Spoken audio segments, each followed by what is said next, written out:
Hello everyone and welcome, this is the Apostate Prophet. Who else could it be? The Apostate Prophet. Can you imagine me being an actual prophet? I don't go to caves by myself for some reason, listen to voices, tell my wife about those voices in my head, then go out and tell everyone that I'm a prophet because my filthy rich wife told me so.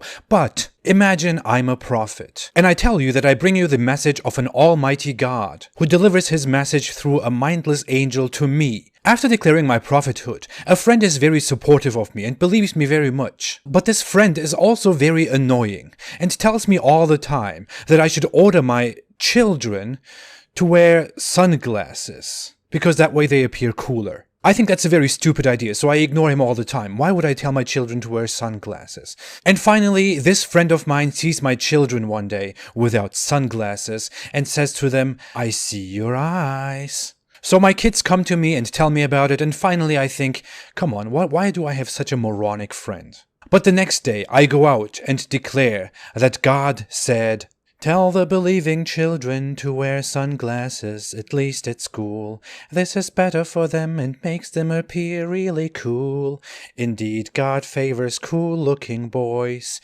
God is most merciful, most cool, most moist." And after this glorious revelation from God is revealed, my friend is happy until eternity and goes around bragging about how the Almighty, the most merciful, the most cool, the most humid God agrees with him. An annoying fat guy who can't mind his own business. At that point, you would probably think that the message that I bring, which is from the Almighty God, is not really from the Almighty God, right? And that is about what happened 1,400 years ago in a land far away, in the middle of a desert, in a tiny city known as Medina. The origin of the hijab, the obligatory veiling of all women. Many Muslims don't even know about this, I didn't know either, and are usually very surprised once they learn about it. If you search for this topic online, you can't find much from proper Islamic sources either, beside forums and blog posts that rationalize and engage in weak apologetics. Therefore, I will gladly inform everyone, especially every Muslim, about the origins of the hijab.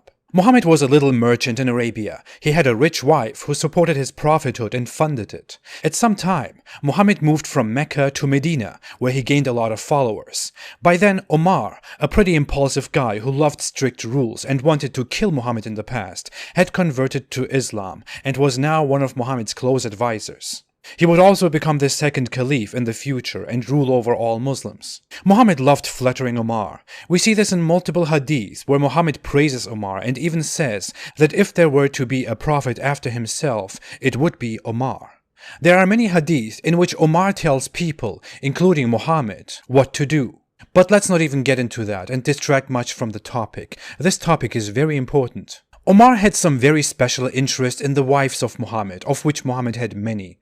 So much that according to multiple Islamically reliable and authentic narrations, Omar told Muhammad very often to order his wives to veil themselves, but Muhammad simply ignored his request. It's important to know that the hijab was not a fundamental practice in the beginning. It became part of Islam later, still during Muhammad's life.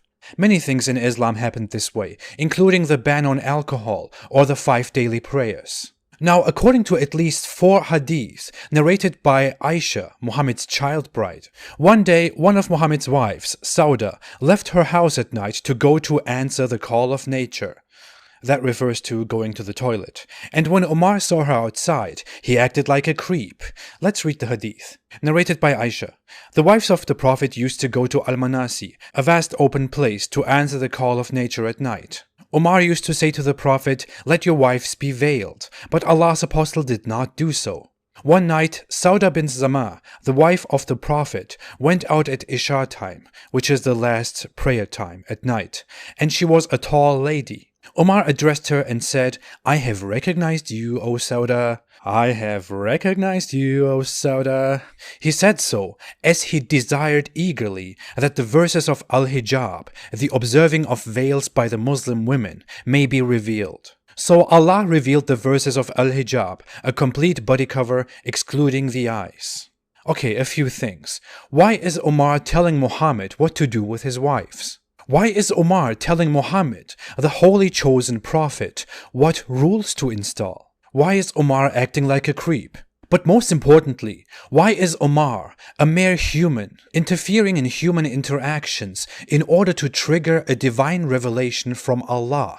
Isn't Allah almighty and all-knowing and has a plan from the beginning? According to Islamic belief, the Quran was also complete long before it was revealed, long before the creation of humankind. How come Allah makes such a rule after Omar asks Muhammad multiple times for such a rule and triggers it lastly by making a creepy approach to Muhammad's wife? I'm not making this up. These are all completely reliable, Islamically reliable narrations. If this is what happened, and according to Islamic sources this is what happened, then how can anyone believe Muhammad to be a true messenger of an almighty Allah who makes the rules for all humankind? Why does Omar's behavior, his creepy insistence and Muhammad's despair lead to a general and strict rule of veiling all women for over 1,400 years so far? That's not all.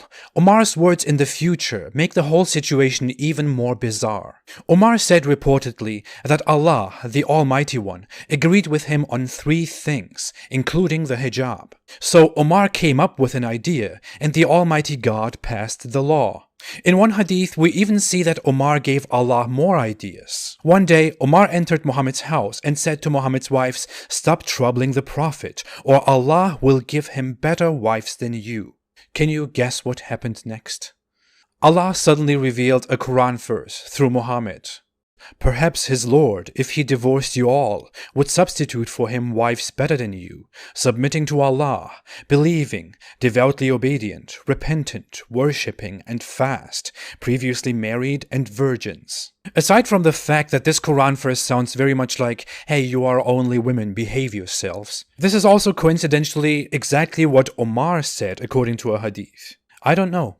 To me, it looks like Muhammad and Omar worked very well together, and Omar knew that Muhammad is making all of this up. And he saw the perfect chance in fabricating things together with Muhammad and ruling over people, because it had worked well so far. Of course, you could also say that Omar was just a wonderful person, a true believer, and that Allah granted him such holiness, and that's why he foretold Allah's steps. That would be a good excuse to hold on to Islam, although you know that there is something wrong with it. No, instead, everyone should look at these narrations, be totally honest, and really question how this religion has been taken seriously, how anyone could take it seriously today. It's clear to me, there is nothing supernatural, nothing divine about it. Just simple people pretending to be holy, commanding people around, trying to fool them and be successful at it. Well, then again, if you set a condition of staying within the faith once you join, and dying if you leave, you don't have to be very successful at that. Anyway, according to narrations, there are at least 2 more things that Omar suggested that became divine orders afterward. But let's just end this with a very perfectly befitting related narration instead. Narrated by Aisha.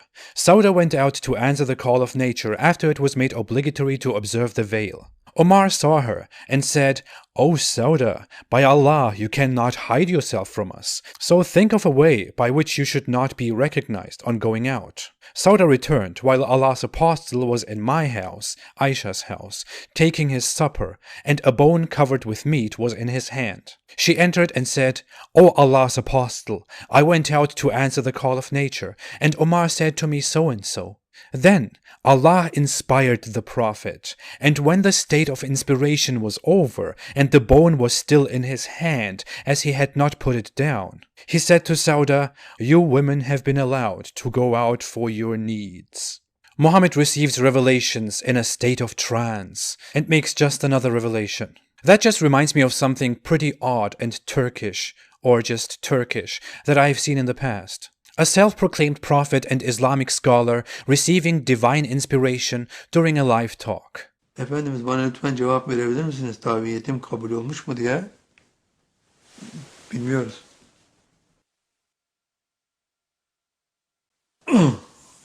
Evet evladım, tabiyetin kabul olmuş. Şimdi zikirlerine namaz da ilave etmelisin ve bana da rapor vermelisin. I don't see any difference here. Don't fall for 7th century desert magic. Thanks for watching. If you like this video, don't forget to like, to subscribe, and to share. If you want to support our cause of exposing Islam for what it is and informing people, you can support me on Patreon or PayPal. The links are below in the description. Thank you very much for every kind of support. I'll be back again next week. Have a great weekend, and please stay away from Islam.